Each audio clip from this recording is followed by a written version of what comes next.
The Canadian Nuclear Safety Commission held a live broadcast today on December 10, 2013, and John Barrett was one of the many who asserted radiation from nuclear power plants was no different than background radiation. All of us are exposed to radiation constantly. Even now, here in this room, we are receiving radiation. It comes from the sun, from rocks in the ground, from our food. We had some radiation for breakfast this morning. If we stepped outside for a walk, we would receive background radiation that exceeds GE Hitachi's levels by a factor of 1,600.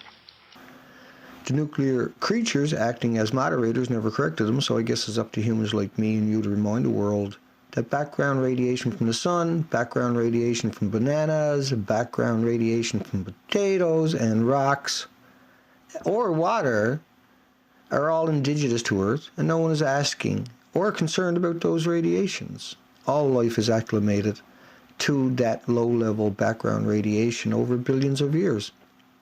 The Canadian Nuclear Safety Commission's live broadcast today was supposed to be about man-made isotopes and radiation that will cause 80% of all babies in Fallujah to look like this. Bananas, rocks, and sunlight are natural background radiation that has nothing to do with nuclear radiation. Farmers do not wear these expensive outfits to harvest potatoes or bananas, and the only people that wear these outfits are nuclear workers, because nuclear radiation is supposed to be in a sarcophagus for 1 billion years. Otherwise, children who are born will look like this.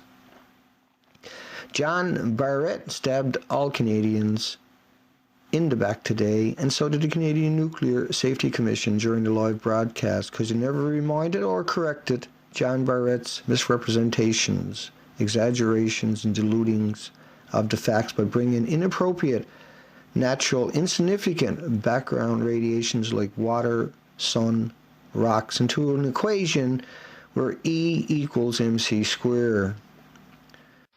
I use these examples to bring forward an important point. Yes, there is radiation involved in this plant's operation, but the quantities are so low that they do not represent a threat to public safety or the environment. We need to get subscribed and get this unity stronger and beat YouTube at their own game. Okay, that's what this is about. Like I say, go to the remix button, hit the remix button. That way you'll have this video and keep up with this. Otherwise, you know, YouTube's just going to control us, guys, and it's really bad.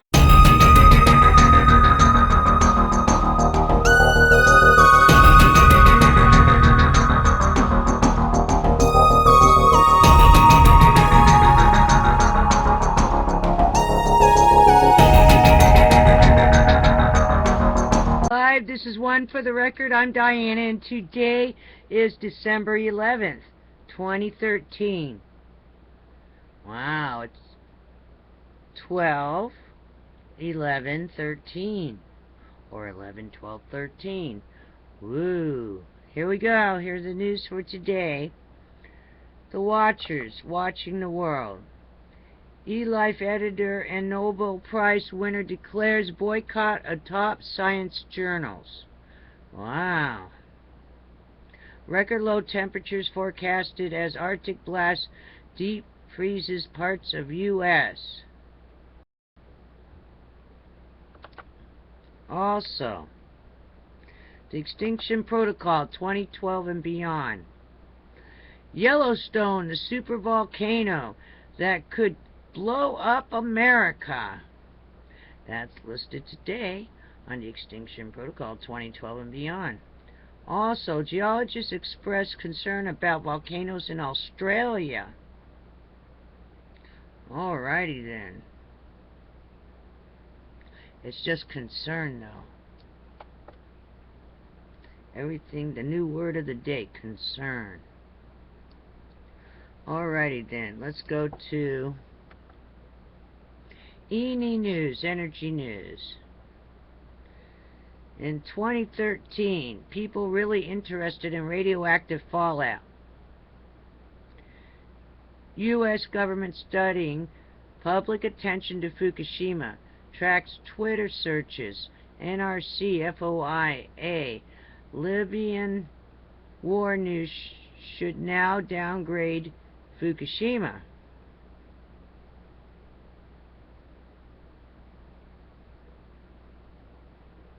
U.S. government studying public attention to Fukushima. Why aren't you tracking the radiation and letting people know what's going on? Oh, I'm sorry. Let's see. What else do we have here? Let's go to U.S. Canada. In fact, I think I got both up here, don't I? Here we go. U.S. Canada. Today, study. Dead sea creatures covered 98% of seafloor last year, about 150 miles off California coast. Unprecedented. Had been below 1% prior to event. Major changes began in spring 2011. Let me say that again. Study. Dead sea creatures covered 98% of seafloor last year, about 150 miles off California coast. Unprecedented. Had been below 1% prior to event. I mean, prior to Fukushima, only 1% of sea creatures, dolphins, starfish, crabs, sea lions, whales, just fish, sharks, you know, fish. So, heads up. What do you think that could be? It's so unprecedented. Tell you what.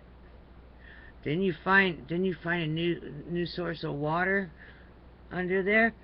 Doesn't sound like it would be good for drinking, huh? The seafloor's covered with dead animals. Just and I'll say it again. You wait till the smell starts. Then let's see what kind of explanation you give then. Alrighty then. Wait till where it starts decomposing and coming to the surface and released into the air. Alright? That's what I say. I'm probably the first one to say it. Something's gonna smell fishy around here. Oops, something couldn't be displayed. Let's see. Alrighty then, I'll attach a lot on Fukushima tonight. We haven't done that for a few days. Alrighty then, take care. We're going in, it's Wednesday hump day, and we're going into the eve of Friday.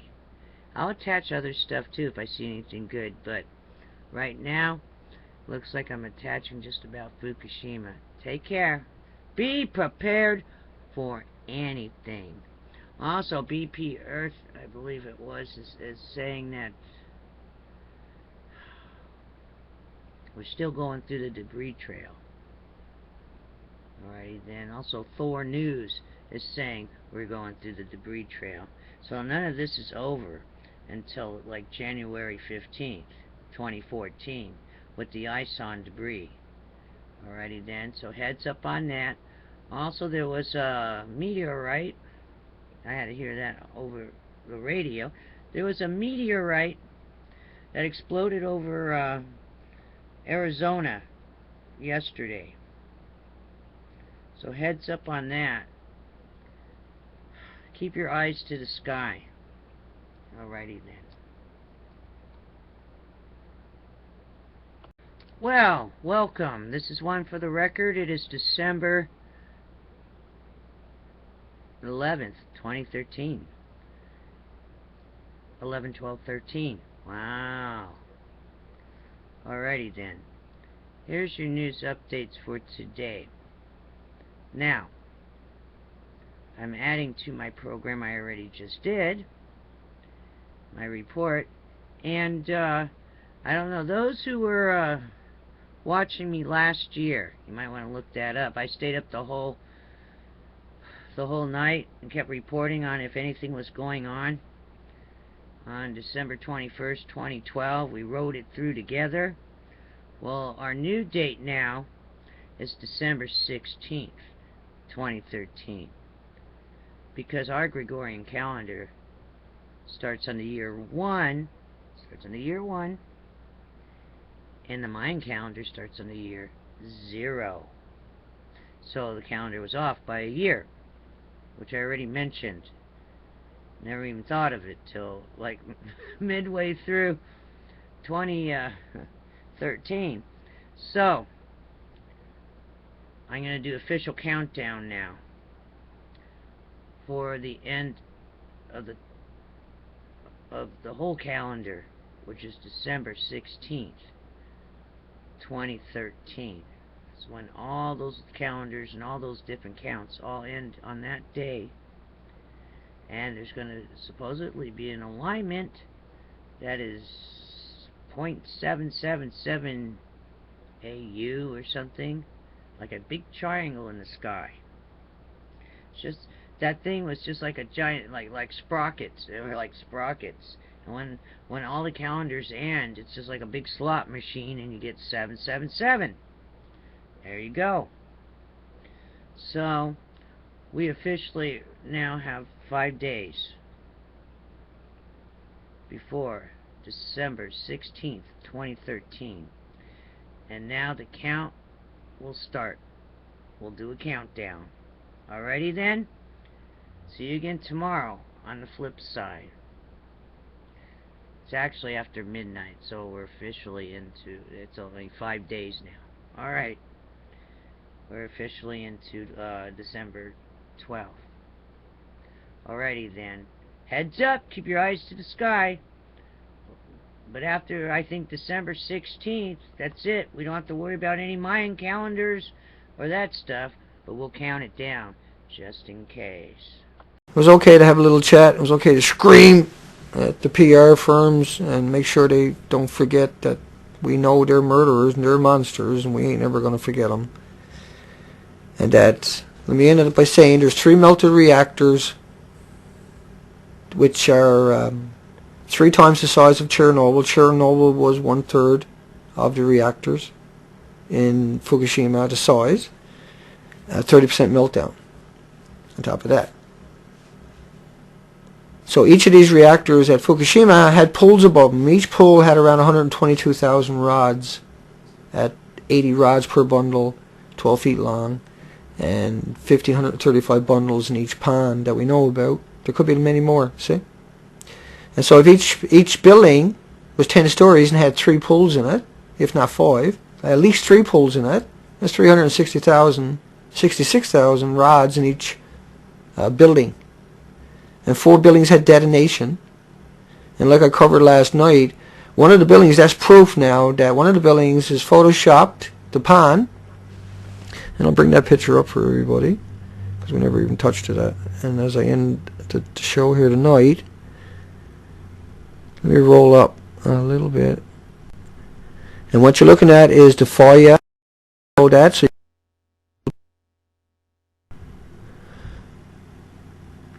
So you see that pool there? That's building 4.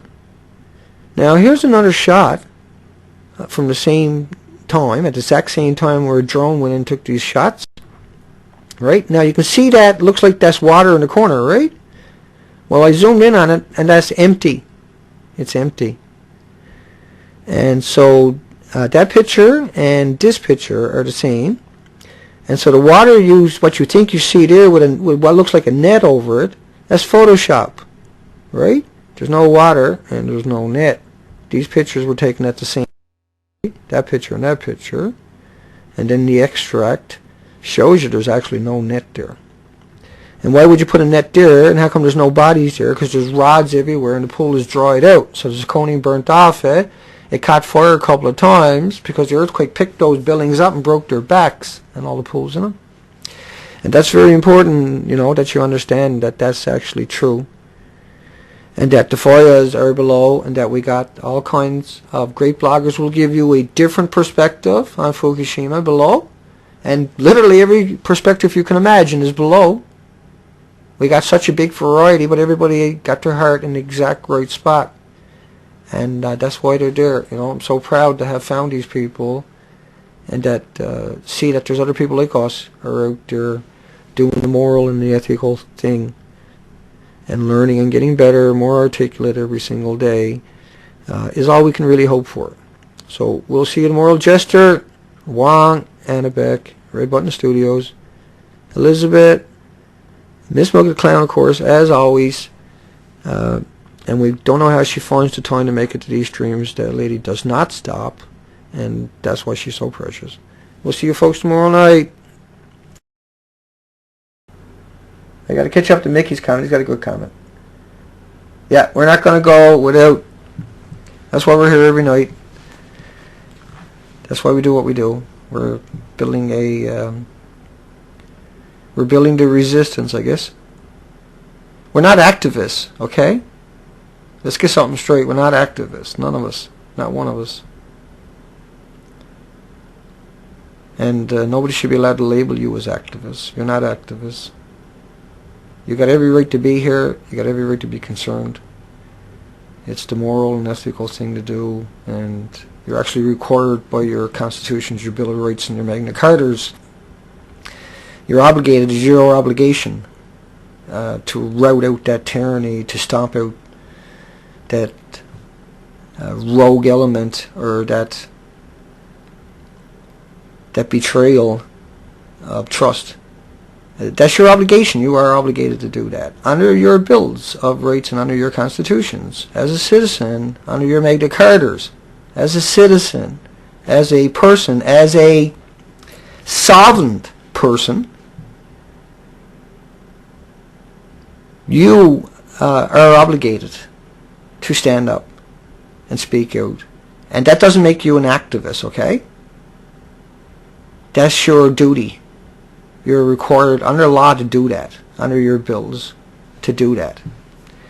And so a lot of people can get easily led down the road of activism. So when a media puts out a headline, that's activism too in that case. If we put out a headline, all of a sudden we're activists. We're not activists. We're just one of the legions that are coming. The self-righteous and indignant and justified legions that are coming and growing. And these are not, these are every walk of life imaginable, of every education level imaginable, in a unification of understanding that the world is on the brink for quite a long time, and there is no time left to stay on that fence. There is no left side of a fence and a right side of a fence in this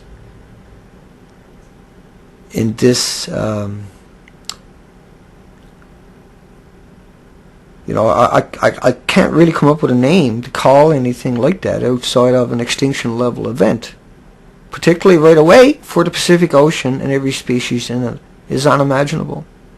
That if a meteorite was to hit the Pacific Ocean, it wouldn't kill every species in that ocean. And it's about these people creating not necessarily the weapons, but the technology to get them off of this planet. Researchers from NASA and U.S. universities say they found evidence that Mars used to have a lake, and they say this means the red planet could have sustained life. The researchers published their findings in the online edition of U.S. academic journal Science. NASA's Curiosity rover landed on Mars in August last year. Scientists have been using it to collect and study the planet's geology. They found signs that a lake existed for tens of thousands of years, and they believe the water had a neutral pH with low salinity. The scientists also say elements conducive to life were abundant in the area, including carbon, hydrogen, oxygen, and phosphorus.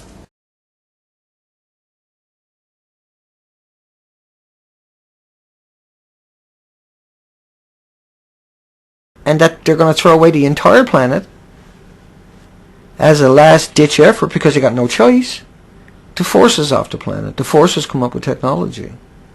Not try to save the planet, though. No intentions.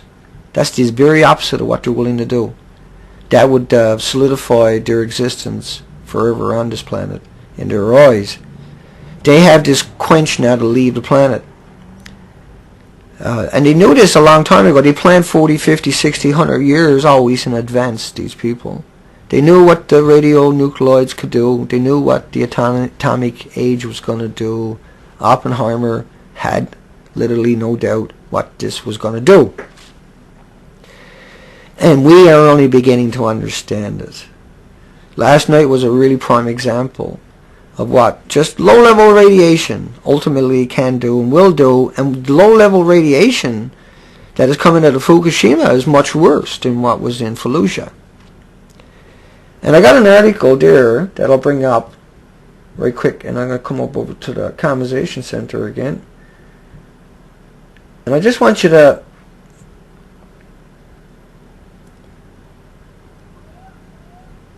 radioactive sea spray has been shown to blow hundreds of kilometers inland. Hundreds of kilometers inland.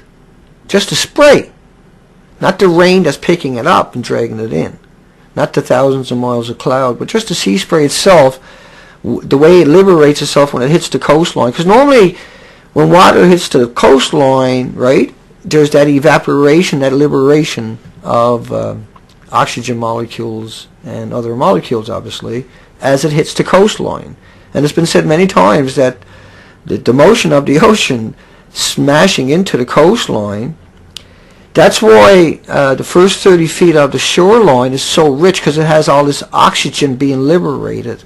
And that's why so much marine life gravitate to those zones. On the east coast of Canada, the ice will come in and scrub the entire coastline. So every spring when you go down there, there's hundreds of trillions everywhere you look. Literally, in your sight, hundreds of trillions. It seems like that anyway. But it's been recorded at much higher numbers than that of little life. Little sea urchins, sea cucumbers, sea anemones, starfish.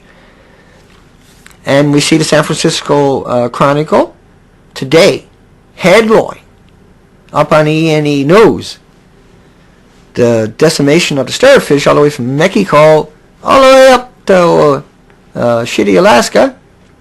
That's just my personal joke. I've been up to Alaska. We actually chartered a plane after being on the ocean for 106 days. We had 4 days off where we head back out for another 100-day trip, and we had chartered a plane up to Ketchikan, Alaska for 24 hours, and with the intention of getting drunk. And I think we spent around $4,500 on the hotel room and the booze in 24 hours. And we flew back into Canada the next afternoon, and the bar gave us a tube of beer for the plane and baseball caps each. So when we got off the plane, float plane in Ketchikan, or British Columbia, Canada, and Prince Rupert, just a quick story. Because you got to imagine now, you're in this plane, you're bouncing around, you're drinking a 2-4, you already drank for 24 hours into oblivion. And he asked us, do we have anything to declare? And I was like, my legs crossed, going, if you let me pee over there won't be nothing to declare. But, because they just, he finally got sick of it and let me go do it. We're a bunch of drunk divers, you got to realize, after 106 days on the ocean. It didn't take very many beer to make you really stupid, certainly. So I know I switched and banged around. So radioactive sea spray has been shown to blow hundreds of kilometers inland, but the clouds will take it thousands of miles inland. The typhoons, the tornadoes, the F4 and F5 tornadoes, like the one that hit the Philippines, will make the coastlines uninhabitable anyway. And that could happen tomorrow. That could happen the day after. Right? Because there's so much radiation in that ocean at this stage. But I want to come back over to the comment section. I didn't want to go into one of my digressions.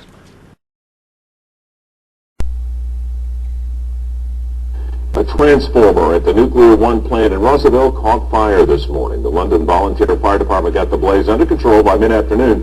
Energy officials say there's no public threat. No injuries were reported. One of the reactors is offline, but a second reactor is operational. The plant supplies over 1,800 megawatts of power, equivalent to about 30% of the state's total energy demand.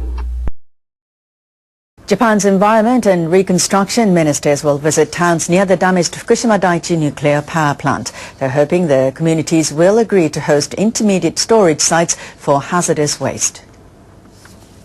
The government is planning to build the facilities the towns of Futaba, Okuma and Naraha. The buildings will be designed to hold radioactive soil and debris collected during decontamination work. Government officials conducted feasibility studies of the land, and an expert panel concluded that the towns are geologically capable of hosting the sites. Community leaders have agreed to the studies but have yet to give their consent to move forward with the plan. Some residents oppose it. Will give residents a clear description of the proposed location and size of the facility.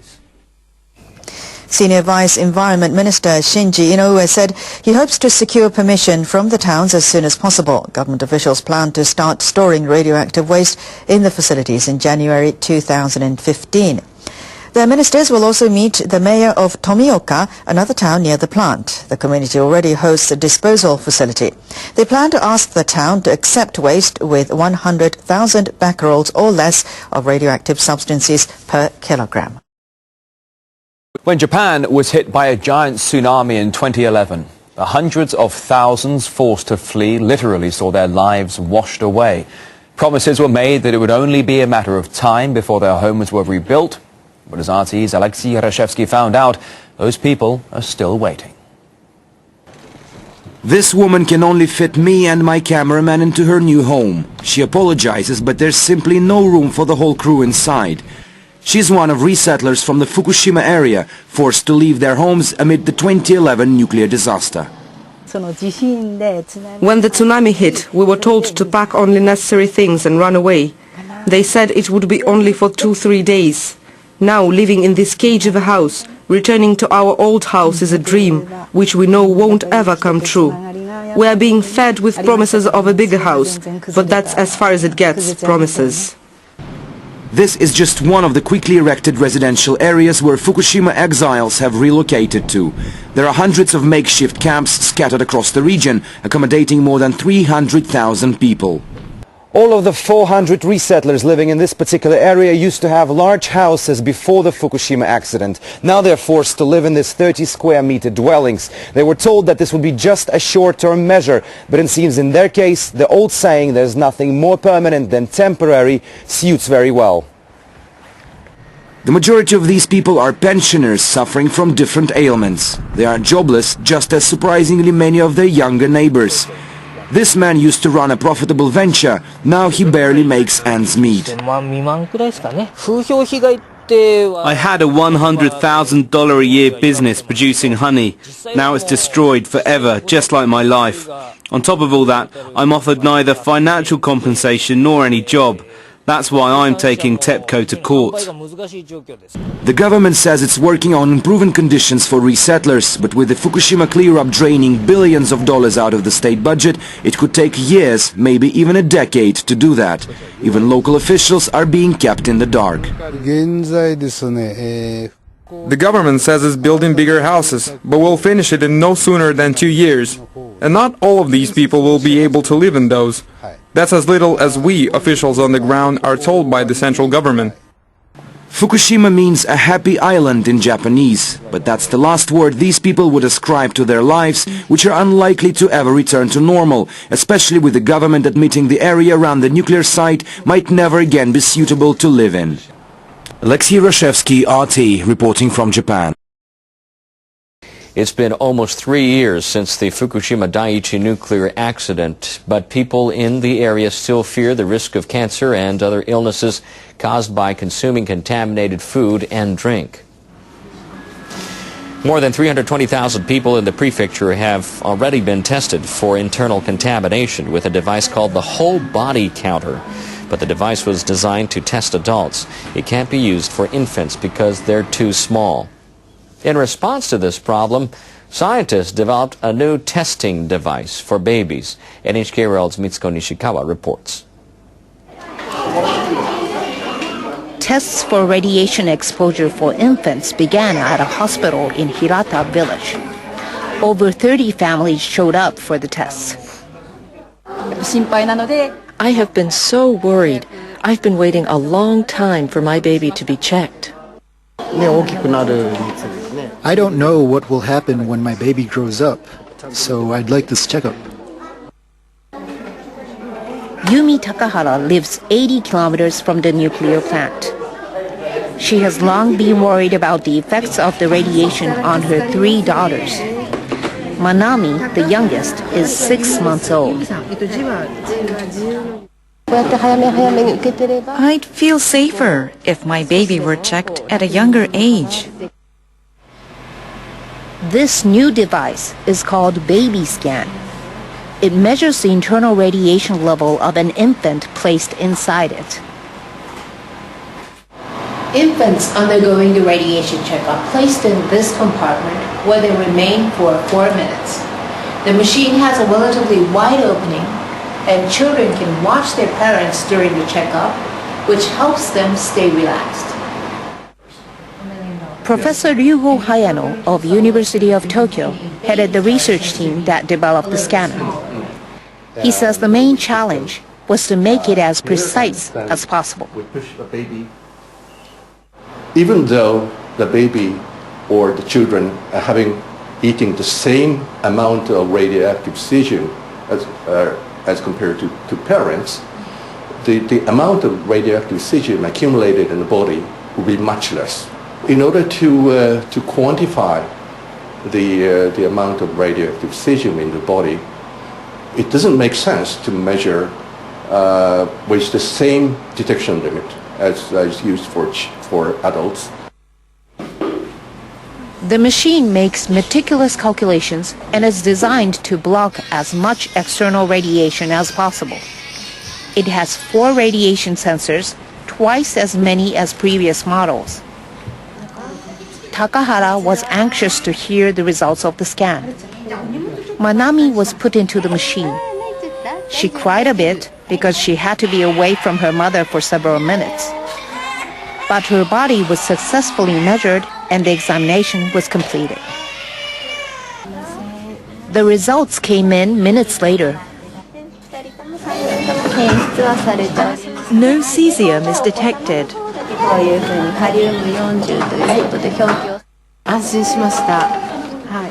We have been eating a variety of foods, so that was my main concern.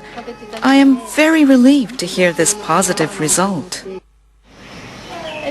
1,000 people have already made appointments to have their children examined.